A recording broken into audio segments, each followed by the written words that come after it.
Bapak, Ibu, Saudara, dan anak-anak yang dikasihi Tuhan, selamat pagi.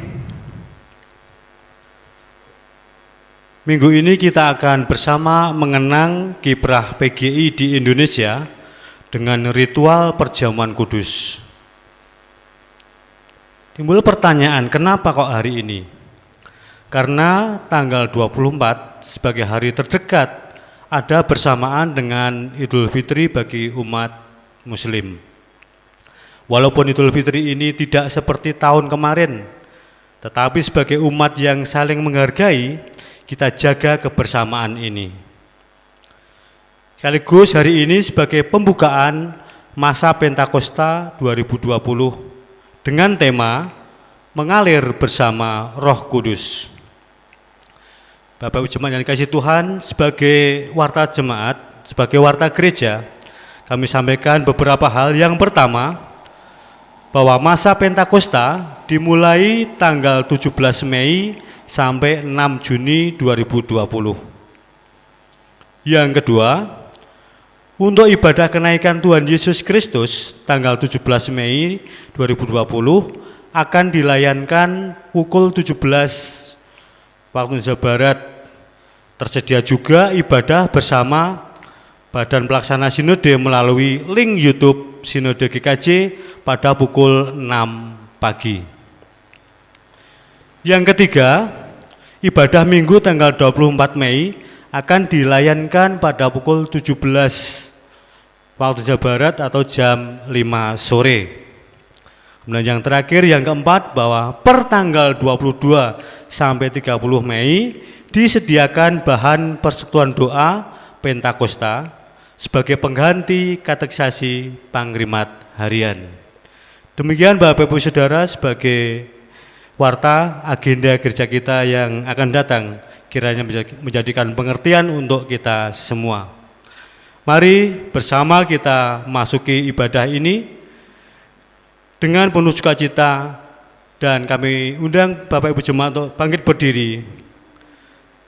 Kita angkat pujian Kidung Jemaat 341, bait pertama dan kedua, Kuasamu dan Namamu-lah.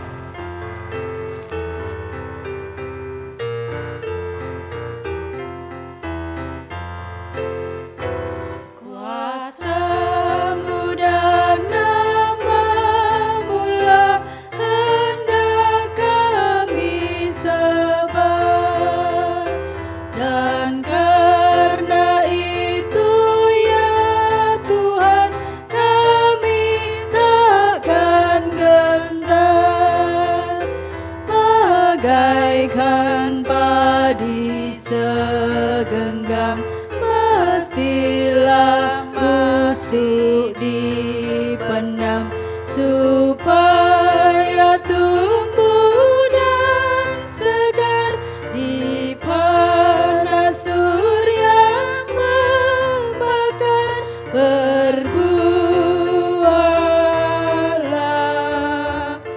Tuhan pun besar.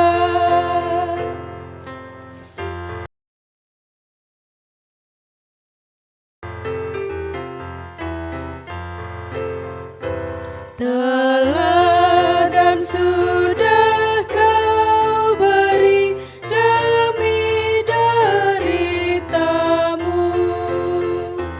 dan melalui salibmu kau terima kuasamu.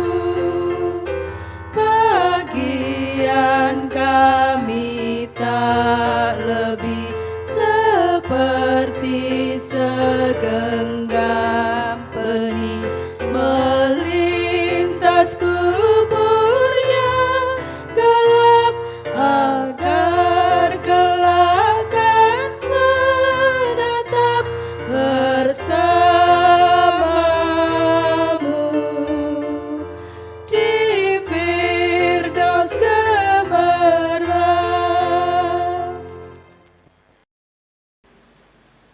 Marilah ibadah khusus ini sama dengan memperingati HUT PGI melalui perjamuan kudus Okumene, kita khususkan dengan pengakuan pertolongan kita adalah dalam nama Tuhan, pencipta langit dan bumi.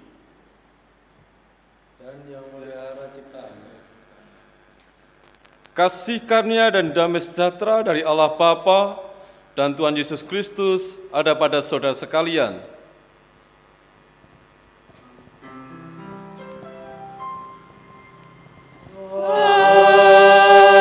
Amin. Amin.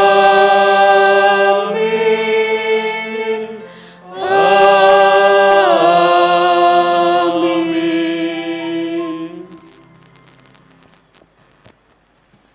Kebangkitan Kristus menjadi titik tolak rasa percaya diri dan semangat yang tumbuh bagi sahabat-sahabat Kristus, bagi murid-muridnya hingga saat ini. Sama-sama kita memuji nama Tuhan dari Kidung Jemaat 340 bait yang pertama dan yang kedua, Hai bangkit pagi Yesus.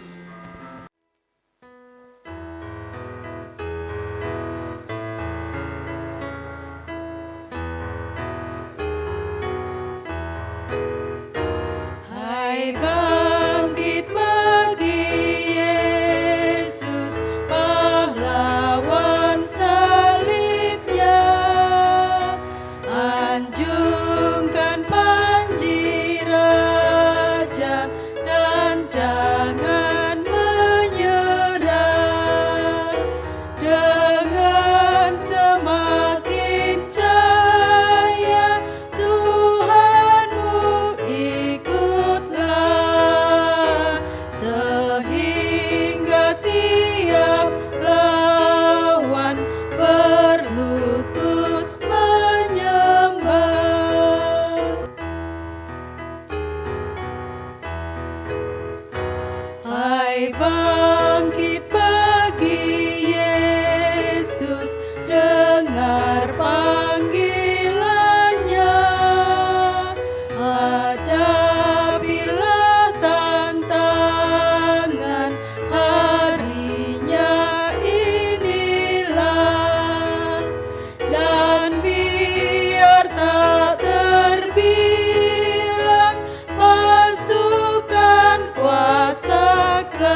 Sama-sama kita hari ini, di hari yang bahagia, sama-sama dengan gereja-gereja Tuhan, di dalam lingkup Persekutuan Gereja Indonesia, dan melalui bacaan leksionari pada hari ini, saya akan mengambil dari Injil Yohanes 14, ayat 15 sampai dengan ayat 21.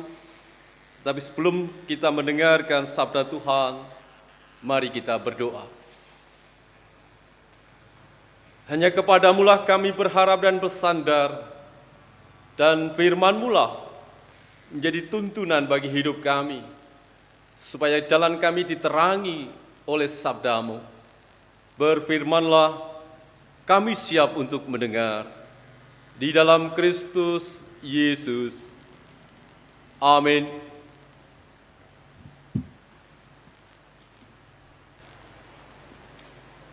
Injil Yohanes pasal 14 ayat 15 sampai dengan 21 yang demikian sabda Tuhan. Yesus menjanjikan penghibur.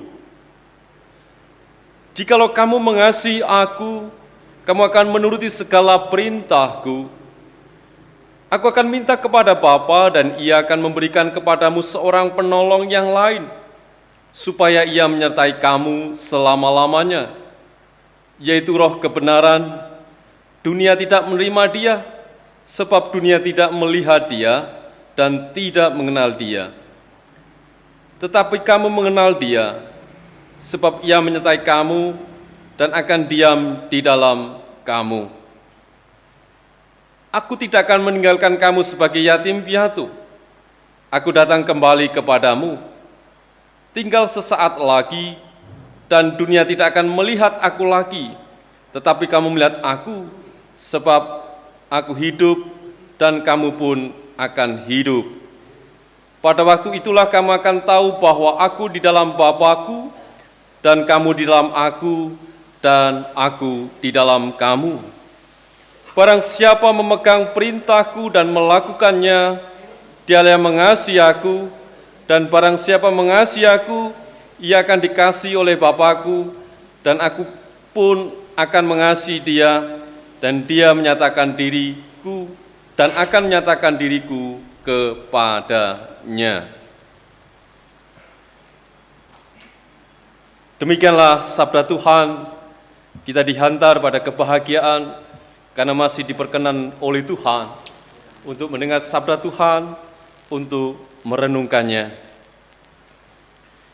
Bapak, Ibu, Saudara, dan anak-anak, dimanapun Saudara dan Bapak, Ibu, serta anak-anak berada, di pagi hari ini kita diperdengarkan sebuah sabda akan janji Tuhan kepada para murid-muridnya sebelum beliau meninggalkan dunia ini, di mana kata yang dipakai dalam Injil ini adalah parakletos.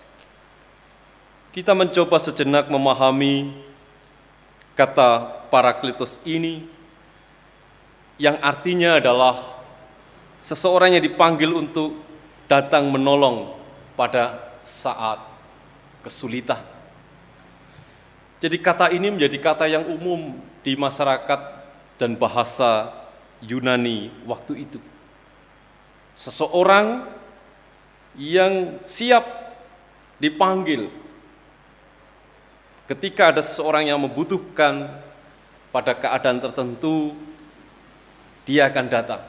Inilah yang disebut di dalam bahasa Yunani dan kehidupan masyarakat Yunani waktu itu parakletos. Dan parakletos ini dipakai oleh Tuhan Yesus sebagai kata untuk menyatakan penolong dan penghibur yang dijanjikan oleh Bapa setelah Yesus tidak lagi bersama-sama dengan murid-muridnya. Dan dalam kenyataan masyarakat pada waktu itu ada banyak hal berkaitan dengan parakletos. Dia bisa sebagai saksi dalam pengadilan Ketika ada seseorang yang membutuhkan dia karena perkara-perkara tertentu, dia meminta tolong pada seseorang untuk menjadi saksi. Dia ini disebut juga parakletos, ataupun memberikan nasihat tentang suatu masalah, tentang suatu kehidupan, tentang suatu bidang ilmu tertentu. Ini pun juga disebut parakletos. Demikian pula ada satu kebiasaan di mana ketika prajurit atau serdadu-serdadu tentara yang mengalami patah semangat, kegagalan dan sebagainya, mereka diundang untuk memberikan motivasi, untuk memberikan penghiburan.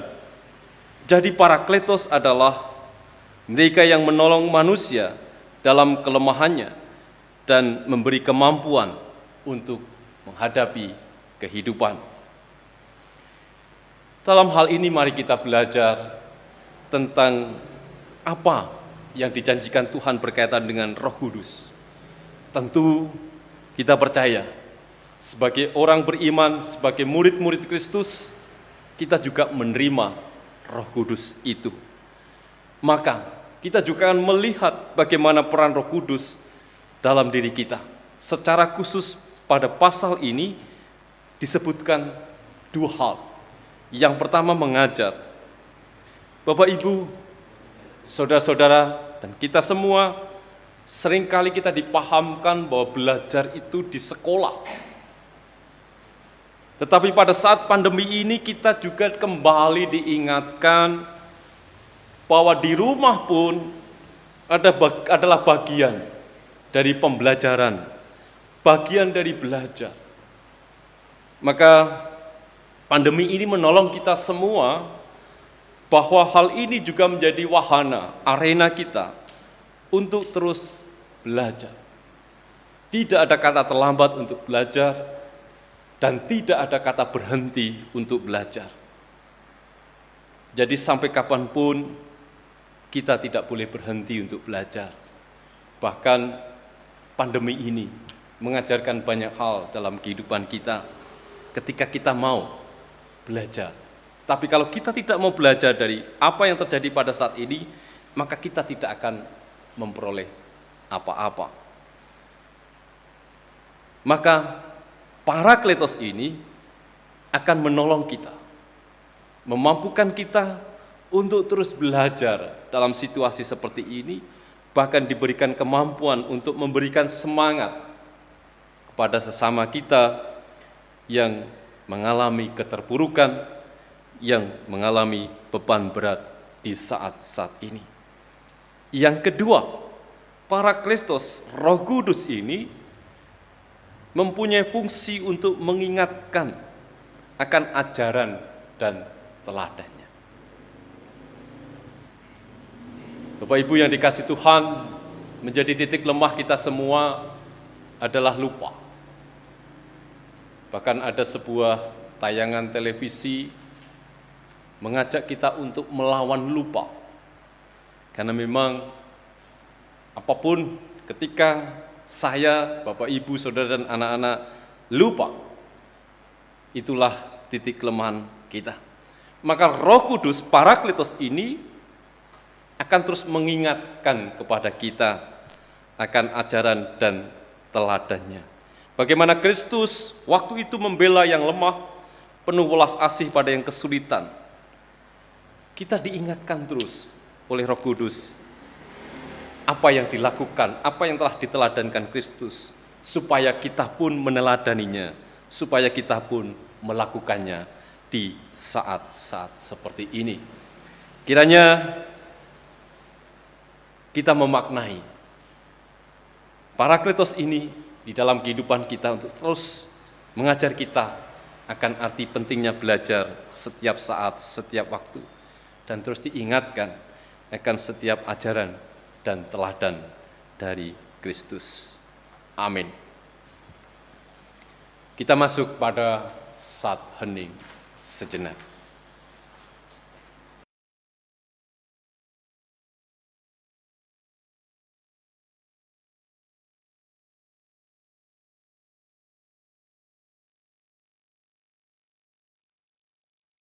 Saat hening selesai.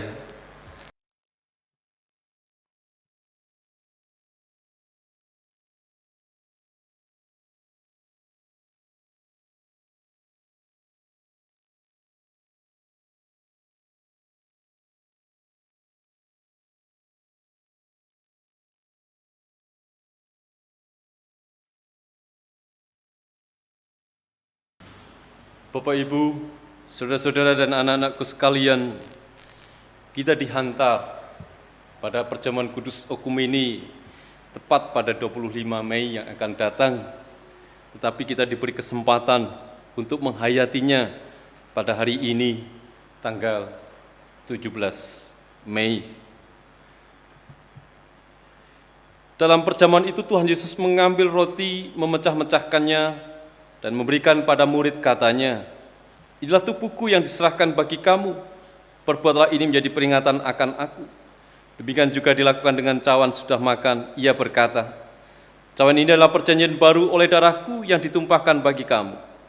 Sakramen perjamuan mengandung maksud yang pertama, roti anggur dan anggur yang dalam kondisi pandemi ini bisa diwujudkan dalam bentuk roti atau umbi, atau jadah atau teh atau sirup, sebagai lambang tubuh dan darah Tuhan Yesus, menunjuk dan mengingatkan bahwa penyaliban dan kematian Tuhan Yesus adalah dasar penyelamatan bagi manusia.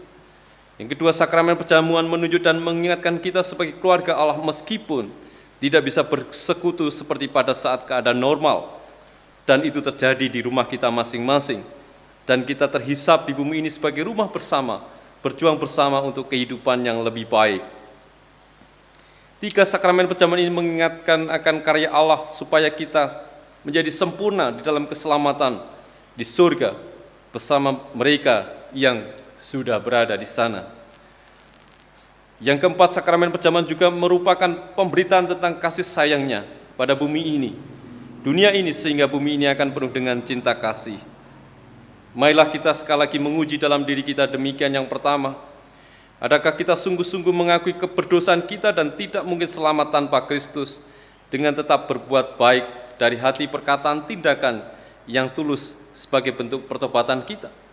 Yang kedua, apakah kita sungguh mewujudkan firman dalam alas kasih kepada Allah dengan segenap hati, jiwa, akal, budi, dan kekuatan, dengan keberseraan penuh dan tidak mengandalkan pengertian diri sendiri, sekaligus mengasihi sama seperti kita menjaga tubuh ini dari sakit, hal yang jahat, dan merawat diri kita sehingga ucapan syukur kita lebih bermakna dan bermanfaat bagi kehidupan di sekitar kita.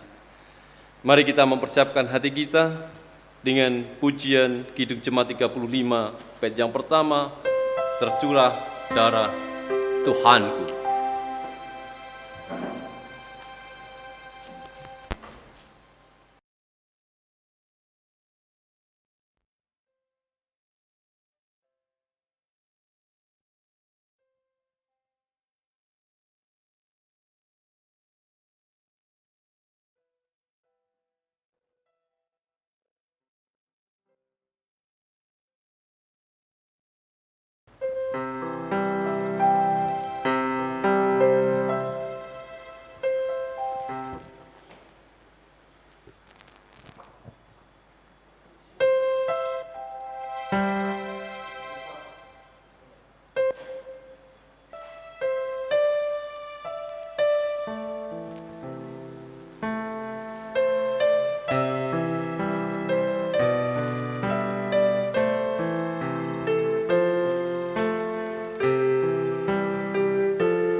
Jemaat yang dikasihi Tuhan Yesus Kristus,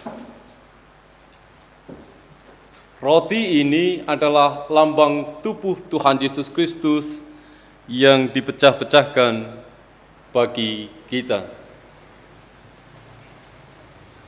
Terimalah dan makanlah.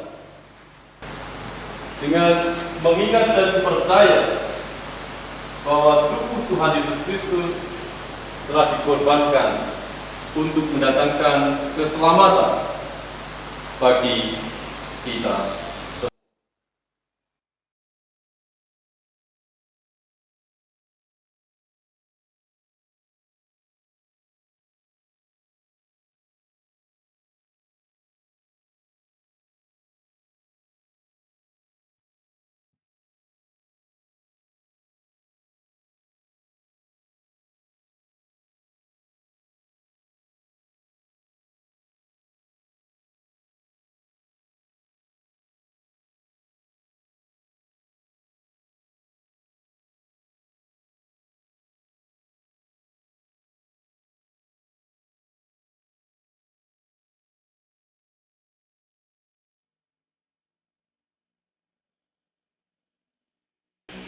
Jemaat yang dikasihi Tuhan, anggur ini adalah lambang darah Tuhan Yesus Kristus yang telah ditumpahkan bagi penebusan kita semua.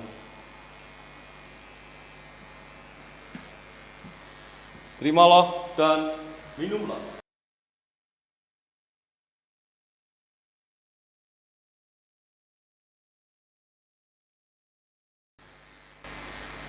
Dengan mengingat dan percaya bahwa darah Tuhan Yesus Kristus telah ditumpahkan bagi penebusan dan keselamatan kita semua.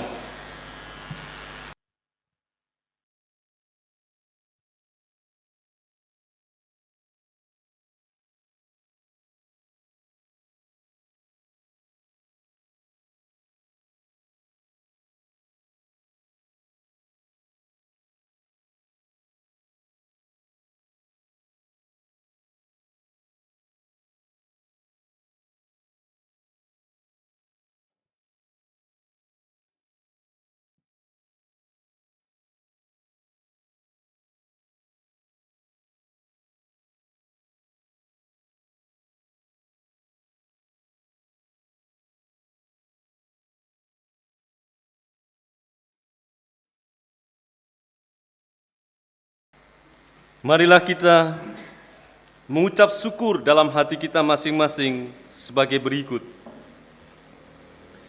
Pujilah Tuhan, hai jiwaku, pujilah nama-Nya yang kudus, hai segenap batinku. Pujilah Tuhan, hai jiwaku, dan janganlah lupakan segala kebaikan-Nya. Dia yang mengampuni segala kesalahanmu, yang menyembuhkan segala penyakitmu, Dia yang menebus hidupmu dari lubang kubur, yang memahkotai engkau dengan kasih setia dan rahmat. Dia yang memuaskan hasratmu dengan kebaikan, sehingga masa mudamu menjadi baru seperti pada burung Raja Wali. Tuhan adalah penyayang dan pengasih, panjang sabar dan berlimpah kasih setia. Tidak selalu Ia menuntut dan tidak untuk selama-lamanya Ia menendam. Tidak dilakukannya kepada kita setimpal dengan kesalahan kita, tetapi setinggi langit di atas bumi, demikian besarnya kasih setia-Nya atas orang-orang yang takut akan Dia. Sejauh timur dari barat, demikian dijauhkannya daripada kita pelanggaran kita. Seperti Bapa yang sayang kepada anak-anaknya, demikian Tuhan sayang kepada orang-orang yang takut akan Dia. Oleh karena itu, aku senantiasa akan memberitakan kemuliaan Tuhan sekarang ini sampai selama-lamanya. Amin. Mari kita berdoa. Syukur kepadamu atas rahmat, kasih setia.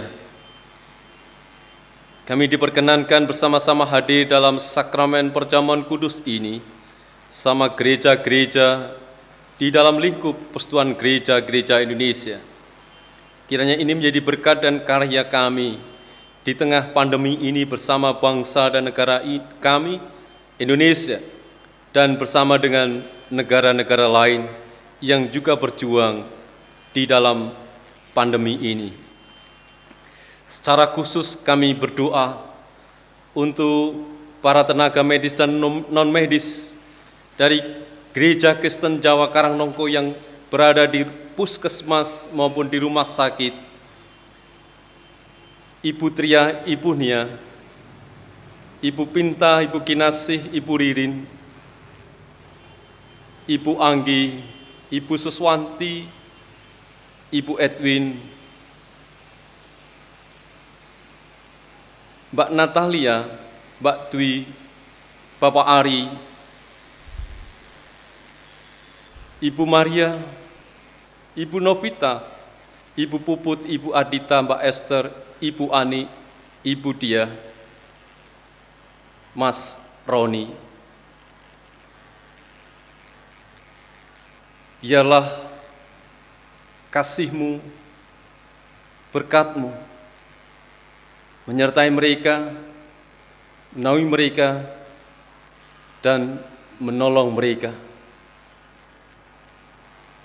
Terima kasih Tuhan, kiranya Engkau juga menolong kami dalam pemulihan kesehatan kami, supaya kami bisa sembuh, supaya kami bisa menikmati keadaan yang sehat.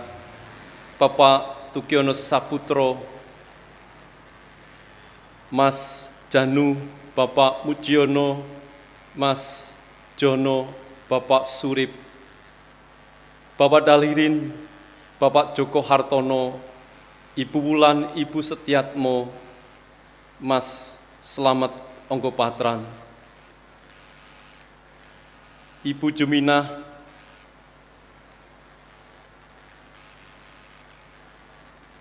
Ibu Mariati, Ibu Harlan, Ibu Puji Gandung Suroto, Bapak Kuat Mas Teguh, Mas Hadianto,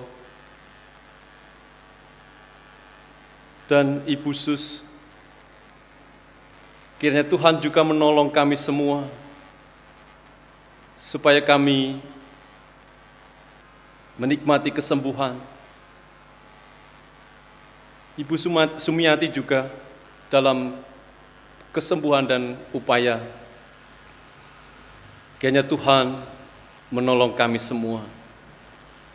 Terima kasih Kristus, kehidupan kami, peribadahan kami, iman kami, anak-anak kami, rezeki kami, dan juga bagian dari Engkau sudah menolong kami, menghantar kami. Ada banyak donatur yang tergerak hatinya dan pada saat ini terkhusus di Pijenan untuk membagi dan memberikan berkat bagi sesama. Kiranya Tuhan memberkati kami semua, memberkati mereka yang sudah dengan kerelaan hati memberikan kasih kepada kami. Kami akan mengaturkan persembahan, Engkau terima, Engkau sucikan, baik kesembahan perjamuan kudus maupun persembahan mingguan. Di dalam Kristus Yesus. Amin.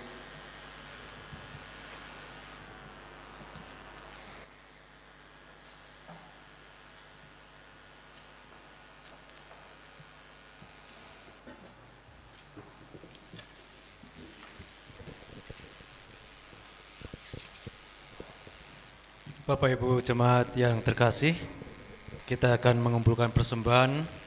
Seperti biasa, persembahan akan kita masukkan ke dalam amplop dan diberikan tanggal, kemudian pada saatnya nanti akan kita kumpulkan bersama-sama.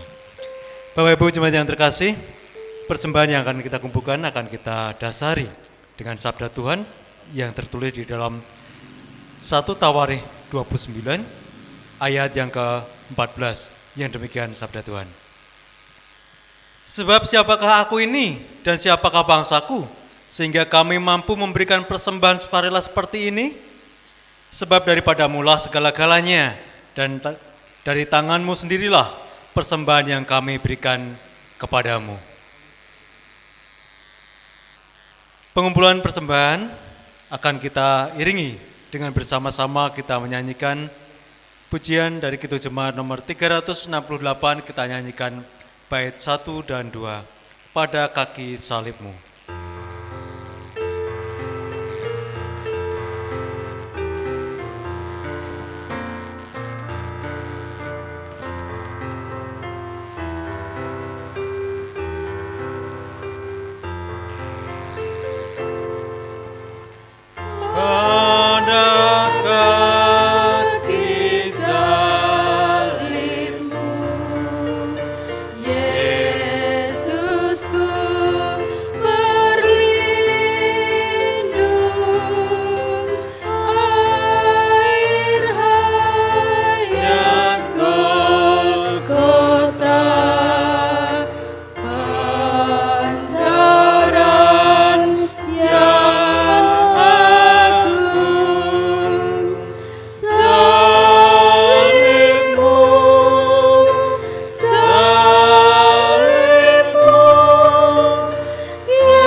Sama-sama dengan orang percaya di segala abad, waktu dan tempat, kita akan bersama-sama memperbaharui pengakuan iman rasuli.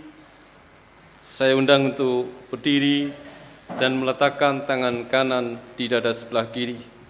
Mari kita bersama-sama mengakui pengakuan iman rasuli. Aku percaya kepada Allah Bapa yang Maha Kuasa, Khalik langit dan bumi, dan kepada Yesus Kristus, anaknya yang tunggal Tuhan kita, yang dikandung daripada Roh Kudus, lahir dari anak darah Maria, yang menderita di bawah pemerintahan Pontius Pilatus, disalibkan, mati dan kuburkan, turun ke dalam kerajaan maut. Pada hari yang ketiga bangkit pula dari antara orang mati, naik ke surga, duduk sebelah kanan Allah Bapa yang Maha Kuasa, dan akan datang dari sana untuk menghakimi orang yang hidup dan mati. Aku percaya pada Roh Kudus, gereja yang kudus dan am, persekutuan orang kudus, pengampunan dosa, kebangkitan daging, dan hidup yang kekal. Mari kita undur ke kehidupan kita masing-masing setelah peribadahan ini dengan menerima berkat dari Tuhan. Semoga Allah, sumber pengharapan, memenuhi kamu dengan segala sukacita dan damai sejahtera dalam iman kamu, supaya oleh kekuatan Roh Kudus kamu berlimpah dalam pengharapan. Amin. Ikut Dikau Saja Tuhan, KC 376, bait yang pertama.